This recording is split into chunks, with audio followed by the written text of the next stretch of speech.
Today, I'm sitting down with Kristen Hall, who's one of our $10 million agent alumni. She thrives with sphere work, and she's going to break down where she started, how she built it, and where she's going to next. So, Kristen, thank you so much for being on today. Yes, thank you so much for having me. Of course. Well, let's get into it. So, tell everybody, what did you close last year, and what are you projected to close this year? Yes, so last year I closed right under 8 million, and this year I'm projected to close 15. Incredible. Yeah, So, congratulations. thank you. Right? Isn't Yeah. that wild how you've correct me if I'm wrong, but you've just hit your 8-year mark in the business? Yes, this month is my 8th year Oh, in real estate. Yeah. happy real estate Thank anniversary. you. Yeah.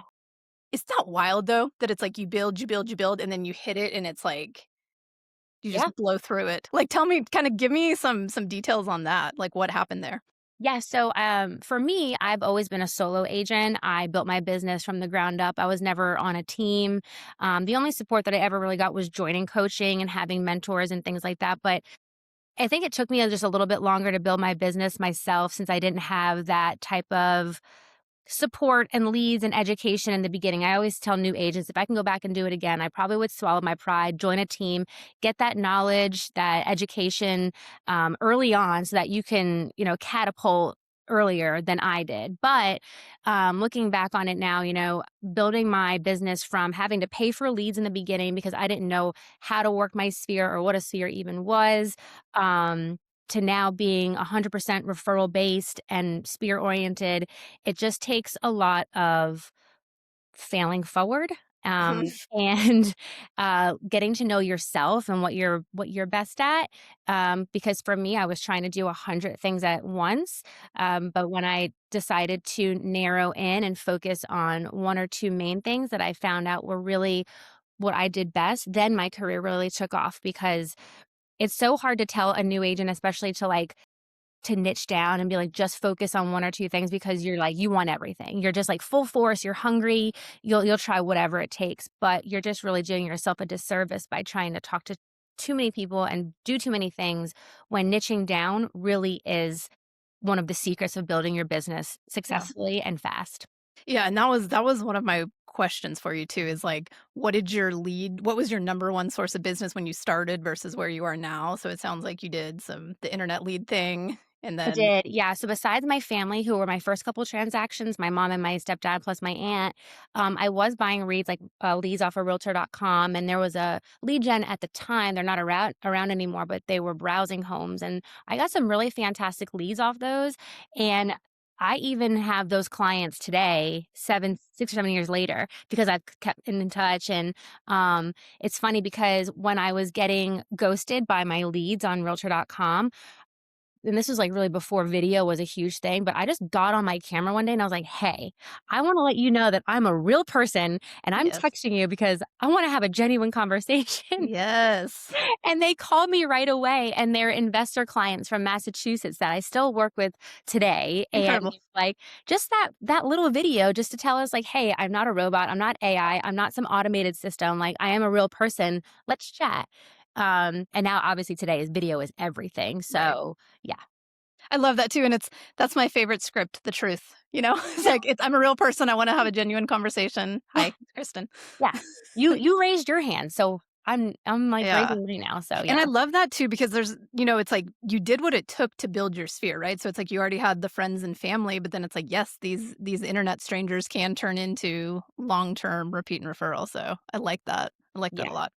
and So that's how I okay, learned. so rewind the tape 8 years. So what were you doing? Who were you before you got into real estate?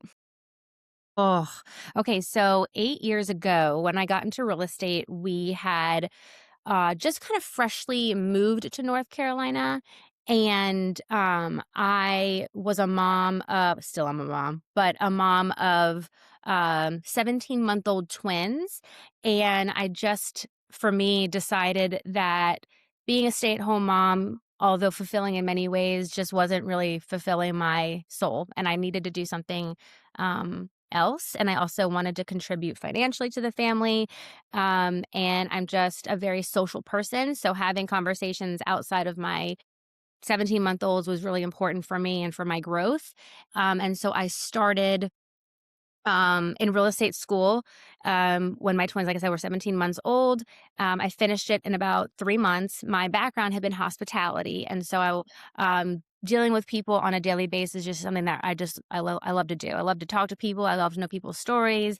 And so getting my real estate license, then I kind of had to just trickle into it very slowly because I was a mom and I was a full-time mom. And um, it was more of a hobby back then, I will admit. So it was a part-time gig. It was just something I was trying out. It really didn't take off until my last child went to kindergarten 2 years Oh, ago yeah. because we all know how important time is. And so having of my kids in school full time, 8 hours a day, instead of having one that I had to go pick up after 3 hours of preschool 3 times a week, there was really nothing I could get done in that amount of time. And so just knowing that my child was about to start kindergarten, I was like, okay, this is my chance to really dig into my career, everything that I've always wanted for the past 5 or 6 years that I wasn't able to do because I was so focused on being a mom, and I know I can't get that time back either. So, it was what it was, and I just had to make those decisions on my priorities at the time. So now that my all my kids are in school, I do prioritize this, and so, and now I'm able to do both and balance it all out. Yeah. That's something I really respect about you too, is you've always been incredibly honest about the season of life that you're in, you know? And it's like you show up huge, right? Like, you're a great friend, you're a great mom, you're a great wife, like, you're a great realtor, and it's like it's just been a pleasure to watch you kind of enter and exit some of these seasons and do it, and I know it you make it look easy, which means it's Yeah. very hard, and I know it's not, and everybody listening knows it's not, but you have this gift with making it look easier than it actually is. I appreciate you saying that because yeah, it's been a hard journey, and I think for me myself, I've always compared myself to other agents.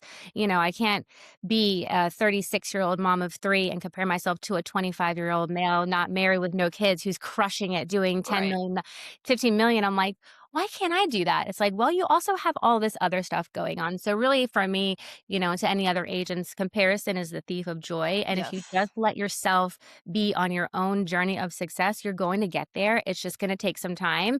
But stop comparing yourself like we do on a daily basis, anyways, on social media to other people where they're at in life, the season of life. We don't know what's going on mentally, and for people. And I think it's really important that we just take a step back and enjoy our journey. Yes, Yeah, and you do. I do. I've been enjoying it. So tell me, I wanna kinda you're doing this gigantic sphere event, right? Coming up. So tell us a little bit about that, because I just wanna dig into, like, you're on, and this is kinda we're gonna take a little left for a minute, but I just want you to tell everyone about how you started working your sphere and then now this giant event that you're about to host. Yes. So I believe it was in one of your coaching classes that I took before it was the cohort. You gave us a really extensive list of our sphere. Maybe it wasn't the cohort, but I feel like it was before then. Anyways, you gave us a really extensive list of people I should have been looking outside the box for. Not just, friends and family, but, I also have my children like teachers and the sports teams that they Yes. were on, and my barista, my nail lady, just like everybody that I could possibly think of and that already knows me and trusts me. And it was kind of like a aha moment, like, why was I chasing all of these cold leads and all these strangers when there was hundreds of people in my sphere that already know me and already trust me and already would probably say yes and work with me. And if not, refer me to people that they know because they already do know me. And so I just kind of piled that list together. And then I started doing pop buys and I started doing little mini client appreciation events, handwritten notes, just things like that to everybody all at once. And then it wasn't until I took your cohort last year that I realized I need to not treat everybody the same because not everyone has the same needs. I have like my mom friends and I have my dog parent friends, and then I have, my elderly clients, and I have my first time home buyers, and I have my investors. And so every touch and every reach out to these clients and in my sphere had to be different, and it had to be personalized and customized because I felt like once I started doing that, the reactions and the response that I got from those type of reach outs was way better than when I was just kinda doing it all at once as like a general, reach, touch Yep. point. Yep. And so the top 50, I think, is one of the things that probably helped you the most, Top just 50 specifically. and then my VIPs and then, Yeah. just everybody else that I know needs to be touched every now and then, but my main focus, my top 50 and my VIPs. And then so the event that I'm hosting on May 31st really was just an idea and a thought that I was talking to my assistant about because I wanted to do something on a larger scale to get in front of more people and build more relationships than just who was in my immediate sphere because they all know me, they love me, that's great, but I wanna build it. I wanted to build my sphere and I wanted to create more relationships. And so my assistant found this fantastic venue in Mooresville. It is the most Yes. beautiful wedding venue I've ever seen It's like a besides fairy my own. tale. It is fairy tale, and we just kinda took the leap of faith, like, I'm like, "I don't know how we're gonna do it here." It's a big venue, it seems a little bit overwhelming, but I think just what it is and where it is, it's going to attract so many women, which this is an all women's networking and wellness event. So we want women to come and network and build relationships, intentional relationships, and talk about their business, but also kinda get spoiled during the day. So we're going to have over 20 vendors in the wellness community come and either offer an experience or a paid service. So we have a yoga teacher that's going to come and teach a yoga class in the garden. We have a mocktail cart. We have matcha and coffee truck. We have a head spa. We have a supplement therapist that's going to do supplement um, recommendations for people, where they are in their life and what they need. We have a physical therapist. We have someone coming to do Botox. We have, just all walks of life in the wellness community. And so I think it'll be really fun for women to come. They don't have to get dressed up. They can literally come in their yoga pants and just come and hang out and network with women and also feel relaxed. Because I also feel like at a lot of networking events that I've been to, you walk in, you might have like a hello sticker and you're like, Everybody's, like, tense. who do I talk to? What do Yeah. I say? Where do I begin? But this event's gonna be more curated where you come in, you're greeted, and then you have a little brochure to read about all the vendors that are there and what's out there for you. And it's more of a relaxed environment. And then I just don't know anybody who wouldn't be relaxed having all these amazing special treatments. Oh, and it's, like, middle of spring in the South. It's gonna, like, all the everything will be Yeah. blooming. It'll be so It's pretty. beautiful. It's called Splendor Pond and Flower Farm. So it quite literally is a flower farm, and it's just so beautiful, and there's a pond and gardens everywhere, and they have this amazing event space, that they're lending to us, so it's gonna be a mixture of indoor and outdoor, so I'm just praying that May 31st will be a No beautiful. rain. It's be gorgeous. No rain. Gorgeous. Yeah. Um, and then how many people are you expecting? So our goal is to get 100 women there. Not including our vendors and anybody else that's a part of the event. We have sponsors and things like that, but our goal is to get 100 women in the room. Yeah, and you know what I'm listening to? It's like, just do it. Mhm, You and your assistant were chatting, had an idea, and it's like, mhm, make it reality. Start reaching mhm. out to and what you before we jumped on, you were saying the vendors filled up like that, and you've got people reaching out to you now. Yes, our vendors filled up very quickly, and, ever since I have been promoting it on social media, we've had vendors that are in the same category reach out that would like to be a part of it, but some of our vendors are actually paying to be there. They wanted to pay a sponsorship fee so that they can be exclusive there, so that there's no other vendors in that same category that can be there. And now we have people knocking down our door trying to be a vendor, and we're like, "Hey, this is, how it is, and we'll keep you in mind for the next one, but we love to have you as an attendee," right? Anybody can come as an attendee and experience everything, but as far as being an actual vendor, yeah, those spots have filled up. Yeah, and okay, so thank you for letting me take that little left Yeah. because you excel. So in coaching, we talk about the minimum standard, and then you create your own personal standard of excellence.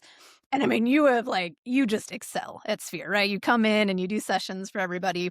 And I love that you just know to be the creator and the hub of these events, and then you just let the people show up that are supposed to show up. So Yeah. I just wanted to do something that no other agent was doing, and I haven't seen anybody do an event on this scale, in this area, so let's just give it a try and see how it goes.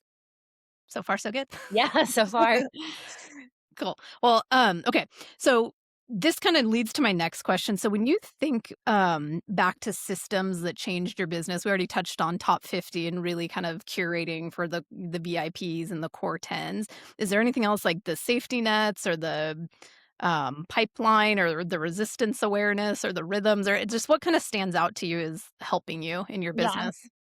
Well, one thing was getting all of my leads off of my Excel sheet and putting them in front of me on the board, the buyers and the sellers, because it made me realize that at sometimes I really wasn't as busy as I thought. I had a lot of unicorn, what do we call them? Unicorn hunters. Unicorn hunters. Yeah. And what was the other one? Maybe poles. They'll wrap you around the maybe pole and kill you.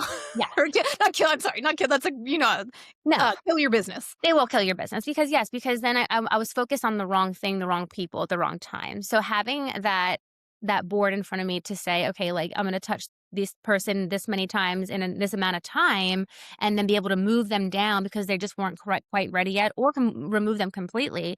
I was able to focus on more lead generation, reaching out more to my sphere, doing my pop buys instead of just being so honed in on this specific group of people. Yeah. Another thing was you had told us there's a certain amount of money that we wouldn't let a transaction fall through, and we had to Mm, name that certain amount of money. yeah. There's a certain amount of money that I will work with a buyer for, a seller for, possibly a renter for. And just writing those numbers down and setting those boundaries was huge for me because since that has happened, I've had transactions almost completely fail. But because I had that number in mind, I'm not going to let this go for less for Yeah. $5,000. Yep. And the way that I worked the transaction and made everybody happy, both sides and the other agent, I did it. And yes, I might have given up a little bit of money, but I had already told myself months ago that I wasn't going to let a transaction fail because I was willing to do it for this amount of money. And it saved, Yes. yeah, that saved me But big. that makes me so happy to hear that Yeah, because it's teaching neutrality, right? It's making business decisions when you're emotionally neutral. So when you're yes, in the middle of it, you're like, "Go back to the neutrality." You already decided what you were gonna do. So that's I exactly love right. that that one stuck with you. That one really stuck with me, and just being more financially, aware of everything, keeping track of expenses, doing my P&L instead of waiting 6, 7, 8 months into the year, doing it monthly, but also now for me is delegating that to my assistant or my mother-in-law who does my P&L for me every month to submit to my CPA, when the time is right. So, like, having people do these things for me so that I can focus on what's most important. And right now for me is lead gen,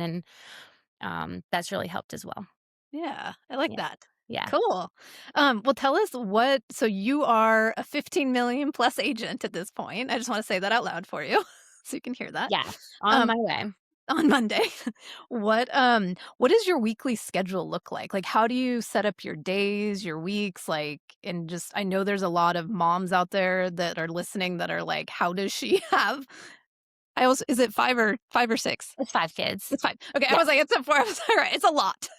It's more than 3, less than 10. almost a Uh, basketball team, but yes. yeah. Like, how do you do it? Like, what's your Yeah. schedule? So, I always set boundaries with my clients going in about my hours of operation, and it's not to say that those hours don't overlap with having my kids. That's not what I'm saying. It's just being intentional about setting my schedule at least 2 weeks in advance, especially when I do have the kids, because we are a blended family. So there are times where we don't have any kids. There's a time where we only have 3. There's a time where we only have 2. And my schedule is very different on a weekly basis. And just having all the kids stuff laid out previously, taking to school, or if they have an appointment or an after school activity, just knowing that those are the constants in my schedule that I have right now. And then my business hours as far as answering phone calls and emails. I work best in this time of day, late morning, mid morning. And so I like to get all of my phone calls, my emails, my buyer consultations, listing appointments, anything like that out of the way at this time of the day, as long as it works for my client. Um, my brain tends to shut off around 6 o'clock in the afternoon. And so if I have to take a text message or a phone call, then like that's totally fine. But something that really involves in depth, I have to do in between the hours of like 9 and 1. And then after that, um, I don't know, I guess always just making sure that I have time to work on my sphere, and do my pop-bys. I have an assistant that comes to my house on Mondays and Fridays, and her office hours are like 2 to 5 or 1:30 to 3, just depending on her day as well. And so actually having that time to sit down and hone in with her on what we're doing right now is we're really focusing on the event. But besides that, focusing on what's next. That's what we do on Mondays and Fridays. I like that. So, Yeah. and I'm just like, the word that keeps like I'm hearing in my own head is intentionality. You're just Mhm. you have to be with the life that you have, just highly Yeah. intentional with your time and where it goes. I was never like that when I first started in real estate. I had no schedule. I didn't know the concept of time blocking. Honestly, I still don't understand the concept of time blocking because Priority. You're a priority manager. There's you said yes. there's time blockers and there's priority managers. Thank you for saying that because I'm like, I just can't get the concept at this point in my life, which is how busy I am. It's so hard to time block. And then also, things happen out of my control, whether it's in my personal life or professional life that we just have to deal with and the Yep. fires that we put out on a daily basis. And so having that availability in my schedule to be flexible is great. And I think a lot of the times people get into real estate thinking that they're going to have the most flexibility in their schedule. Well, it's quite the opposite, especially when you're getting started. Like you really spend a lot of time building up your business and meeting people and getting those relationships started. And then when you are busy, you are literally at the mercy of all your clients' schedules as well. So the flexibility part, I think, takes a lot of time to build and almost master And having that it's flexibility. discipline too, right? To be like, if it's Oh after yeah. 6 and we're not negotiating, it's like, Oh "I'll talk to you tomorrow." yeah. Yeah, that was a big thing for me to learn. I'm very much a people pleaser. I'm very much a yes person. Common in real estate agents. Yep. Yep. So setting boundaries, just knowing, the best times for me to do certain things, that's definitely discipline. So, I love that. yeah. What do you okay, so when you sit down at your computer, so it's like kids are off to school, like, check all the mom stuff off the list for the morning. Mhm. What do you do when you, like first thing you do when you sit down at your computer? First thing I do is check my emails and make sure that there's nothing urgent going on that I have to get back to right away. I check my HomeBot, which is where all my sellers are that have bought homes, or people, everyone in my sphere who owns a home, basically, to see if there's any high engagement. If there is, I'll reach out to those people. For those of you that don't know HomeBot, obviously, it's an amazing tool that we were taught by you to use as one of our, well, a safety net. Safety net, yeah. Yeah, for my sellers. I also go through my, Canopy. I have all these pulled up on my computer right now, so I'm, like, I was like, going "I know through. you do." Yeah. I check my MLS, to see what buyers are active on the MLS, if they've hearted any properties, and I reach out, just shoot them a text. I don't really call them at that point. "Hey, like, saw you were looking at 123 Smith Street. Is that something that you guys wanna take a look at? I can send you disclosures." Just start those conversations as well to let them know that I'm looking there. I always check school, so I go in there and see what's happening at school. Um what else do I have on here? Oh, I always check my Excel sheet. This is what is usually on my board, but that I don't have up right now. So these are my my hot leads, my hot, colds, and warm leads. Everything that I've closed, everything that's pending, everything that's listed, and I just go through and make sure that I've already reached out or touched these people because the biggest thing for me is communication. And if I go a couple of days without reaching out to my current clients, people that are either under contract, about to be listed, are currently listed, I don't give them an update. I don't want them having to reach out to me like, "Hey, what's going on with my Yeah, listing?" Right? Like yep. that is a huge If the pet peeve oh, of it's mine. like, if they call you, you suck. You suck. Yeah, if they have to call you, be like, "Hey, what's going on?" Like, I just feel like I completely failed at my job. So just going through all of these and making sure that I have talked to them, the day before today, and they have an update on what's going on. Usually those updates come via text message. There are some clients that I do strictly emails, all their updates via emails. It's just the type of client Yeah, that you're working with personality. at the time, right? They're just some are closer to me than others. And so making sure those texts and those emails go out in the morning as well. If it is a, newsletter week, I'll go into Flowdesk and do my newsletter. And I don't know, it's the weirdest thing, but I always go back and look at my past newsletters or emails that I've sent to see if anyone has unsubscribed. 'Cause I So just my wanna know. don't unsubscribe, it's like, "Dagger, you hate me." I'm I do like, it too, I'm like, "Why? What is" I don't "What know. did I do? And Human. what was the content of the email that I sent that made you possibly unsubscribe?" So that's just a thing that I have. And then also, I go onto Slack and Trello. So I have a VA that works in the Philippines and we communicate via Slack and Trello. And so I always get with him. Our hours are obviously extremely different. Right. So catching up with him whenever he is awake, he handles all of my social media, design, graphic stuff, videos, and things like that. So checking in with him and making sure that we're on track for our next project or whatever else we're doing. He's in there as well. And I think that's about it. Love that. Okay, Yeah. check you out with all this structure and system and discipline. Yeah. I like it. Yes. And priorities, right? I'm a priority manager too. It's just, Yeah. I'm like, here's what needs to get done today. Here's what needs to get done. That's right.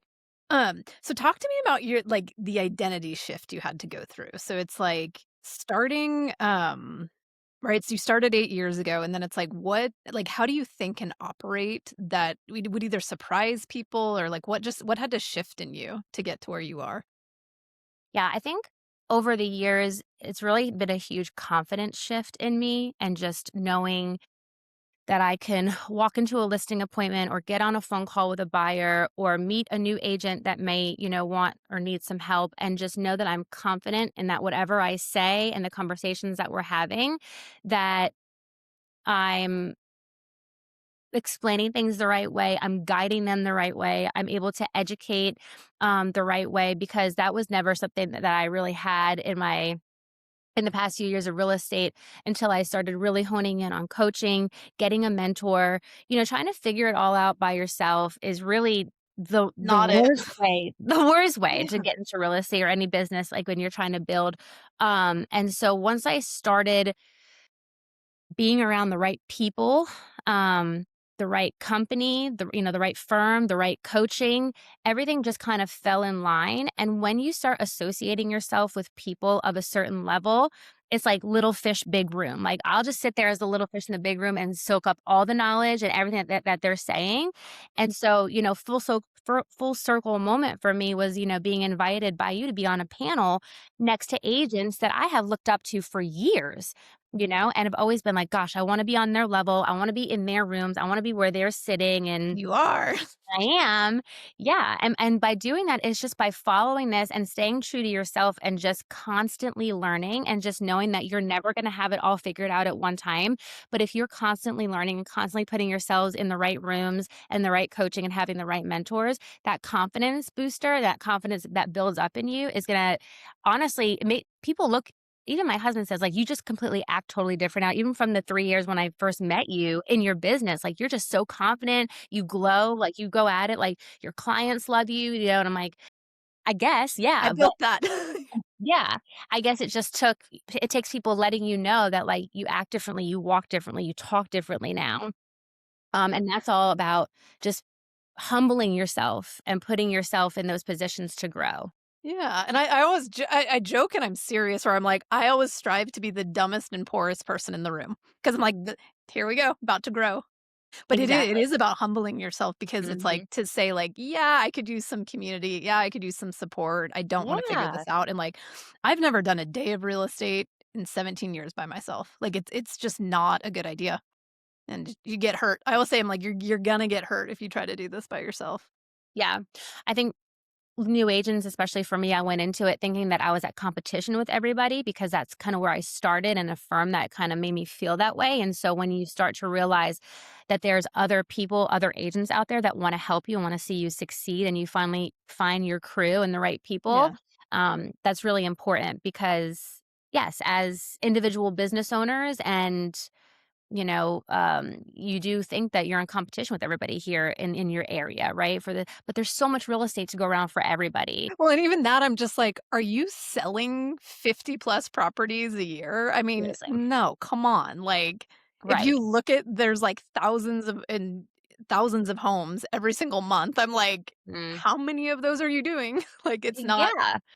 Yeah, and then just also not being intimidated by other agents or people that you come in contact with, like being in the same rooms as agents that do 50, 60, $100 million plus a year that have these big teams. Yeah. It's okay to be in the same room with them. Yes, You introduce yourself and yes. yeah. They're people, and I always go, "That $100 million agent, do you know how many homes they sold before their first one?" Mhm.